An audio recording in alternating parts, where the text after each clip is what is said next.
Perkenalkan, saya Krisman Heriamsal, mahasiswa hubungan internasional. Senang sekali saya bisa menjadi bagian dari dialog kebangsaan menyongsong Ramadan. Ternyata sospol lagi ini. Saya tadi sudah cancel yang sospol. maaf. Jadi yang sudah kadung ya udah terus. Silakan singkat aja nanti yang satu sebelah sini. Terus terang saya mahasiswa non muslim dan saya mendapat banyak sekali insight dari beberapa penafsiran dari ayat Al-Quran tadi.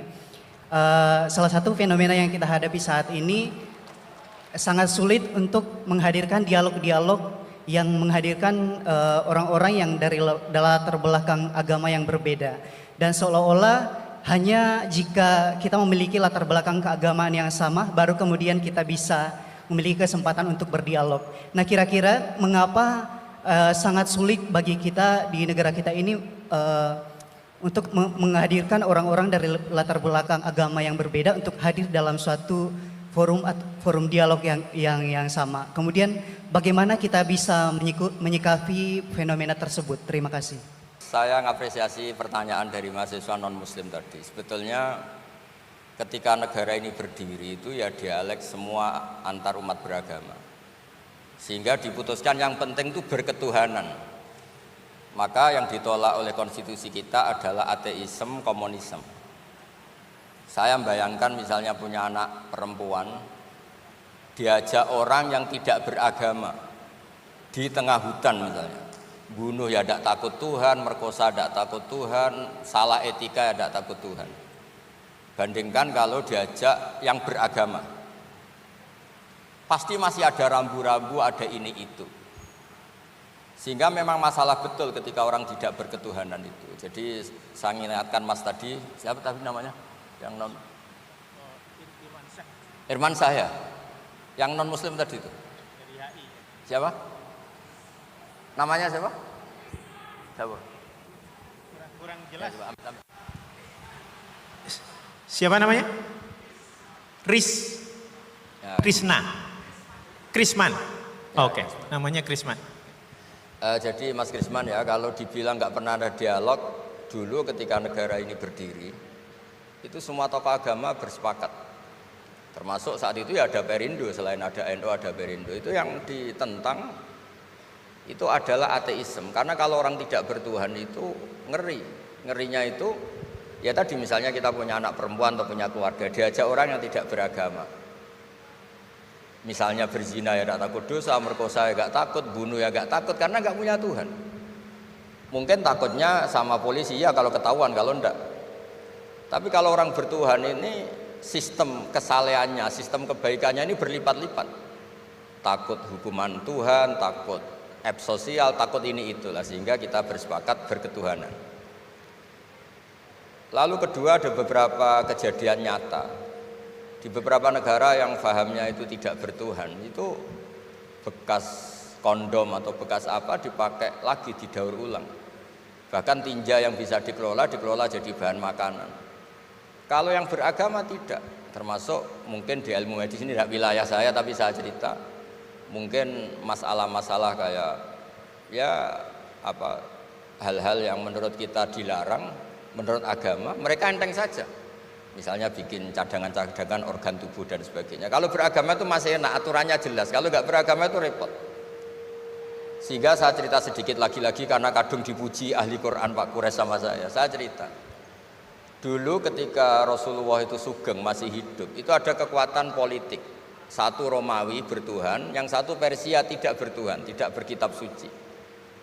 Ketika Romawi kalah, itu Rasulullah itu susahnya bukan main, karena yang masih mentautkan diri dengan Tuhan kalah sama yang sudah tidak bertuhan. Dan ketika akhirnya Persia yang kalah, yang menang Romawi, Nabi itu ikut senang karena yang bertuhan mengalahkan yang tidak bertuhan. Kenapa penting bertuhan? Karena bertuhan itu setidaknya punya aturan. Melakukan ini dosa, melakukan ini dosa. Empati sama fakir miskin itu ibadah. Semua agama pasti sama di tema-tema seperti itu. Sehingga berketuhanan ini penting sekali, kata Pak Kures tadi, berketuhanan itu luar biasa.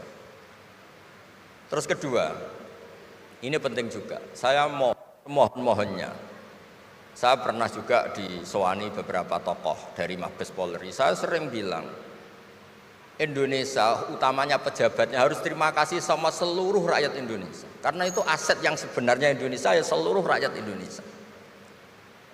Saya cerita satu cerita, ini hadis sahih di Bukhari, nggak bisa dipertentangkan. Ini hadis sahih di Bukhari, di Muslim.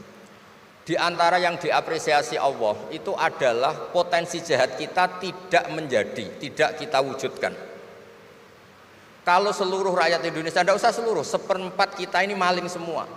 Itu negara miskin kok, karena biayai kita di penjara 2 tahun, 3 tahun. Separuh kita mentalnya membunuh, habis Indonesia. 1/4 saja, 1/3 saja, 1/8 saja punya mental killer, itu habis Indonesia. Ketika rakyat kita, ketika tetangga kita, masyarakat kita tidak melakukan kejahatan, itu ketertiban yang sejati.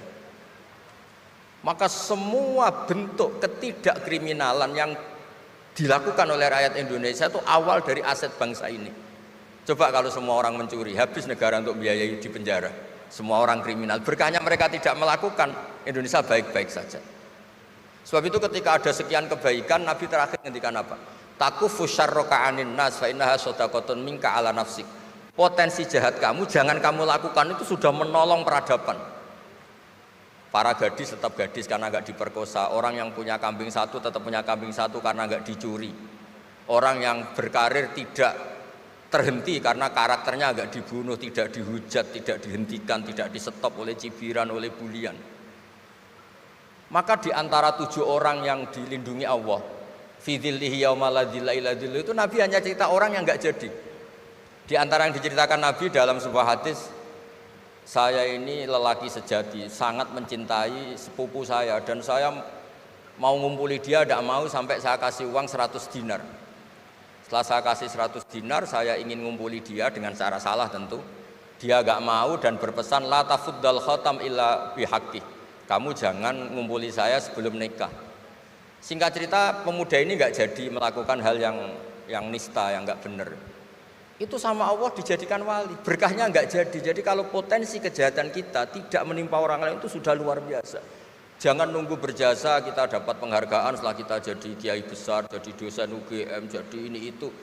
Semua masyarakat kita yang menahan potensi kejahatannya itu adalah aset sejati Indonesia. Karena sekali mereka berkejahatan, entah itu mencuri, merkosa, habis. Harapan kita sebagai bangsa habis. Tapi selama ini nunggu ngapresiasi itu yang bentuknya fi'lu, yang bentuknya mereka melakukan apa, sebetulnya enggak. Tidak melakukan kejahatan itu sudah bagian dari kebaikan yang luar biasa.